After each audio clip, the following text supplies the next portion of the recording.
Le délai prévu par l'accord de Washington pour le retrait des troupes rwandaises du sol congolais est arrivé à son terme. Pourtant, des interrogations demeurent quant au respect effectif de cet engagement. Face à cette situation, les réactions se multiplient au sein de la classe politique et les attentes restent fortes. À toute chose, il y a toujours un début et une fin.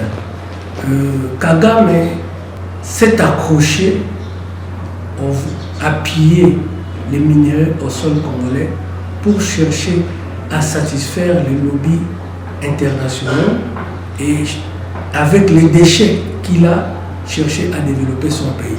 Donc, Kiabi Boara, Kagame c'est un voleur.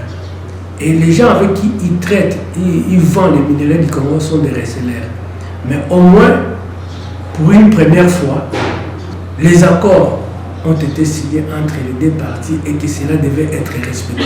Le fait de ne pas être respecté, ce sont les conséquences ou les déluges du non-respect de ces engagements. En ce qui concerne les responsabilités du gouvernement congolais, le piège était si et seulement si le gouvernement congolais avait attaqué d'une façon unilatérale la République du Rwanda. Mais le chef de l'État, c'est Félix Antoine Tshisekedi Tshilombo. C'est un respectueux des principes des accords. Il a deux leviers avec lui, la diplomatie et la défense de son intégrité territoriale, c'est-à-dire à l'interne, engager les forces armées de la République, ainsi que nous les Wazalendo, et ceux qui ont pris les armes, et ceux qui sont en train de défendre, de mettre le point de vue, pour que, par la force, nous puissions buter Kagame hors la République démocratique du Congo. Sur le plan diplomatique, nous évoluons avec 90% des soutiens extérieurs et de l'appui des États-Unis d'Amérique. Sur le plan interne, Kagame est affaibli à 90%. Et là où nous irons, en grande vitesse, ils sont en train de quitter par force la République démocratique du Congo. Et l'armée est en train de faire son travail de titan. Je n'accorde plus à Kagame 6 mois de résistance. Donc, nous finirons la guerre et par la voie diplomatique et par voie de force. Le Rwanda ne peut jamais faire quelque chose en eux-mêmes.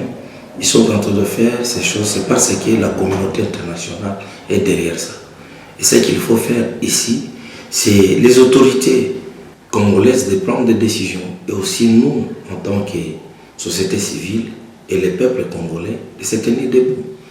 C'est à ce moment ici, on peut voir aussi de vrais hommes d'État, pas les atalaks ou des politiciens qui cherchent le pouvoir. Non, nous avons besoin des hommes d'État. C'est ça le moment d'attaquer et pour défendre nos frères et sœurs qui sont en train d'être tués à tout moment. Voilà un peu. La République démocratique du Congo n'est plus le pays qu'on joue avec son armée. Nous avons maintenant des hommes et des femmes capables de défendre ce pays.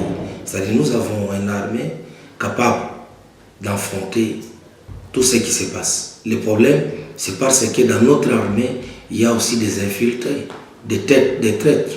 Et pour le moment, le gouvernement doit seulement prendre des mesures et aussi décider. S'il faut faire la guerre, pour moi, c'est un grand temps de décider. Et on doit aussi finir avec ça. On ne peut pas accepter d'être tué à tout moment. Et à tout moment, d'entrer dans des salles de négociation, de déplacement, et pour sacrifier autant de familles aujourd'hui qui sont en train de pleurer et ils ne savent plus se réunir. Rappelons que la date butoir pour cet ultimatum était fixée pour ce 15 juillet 2026.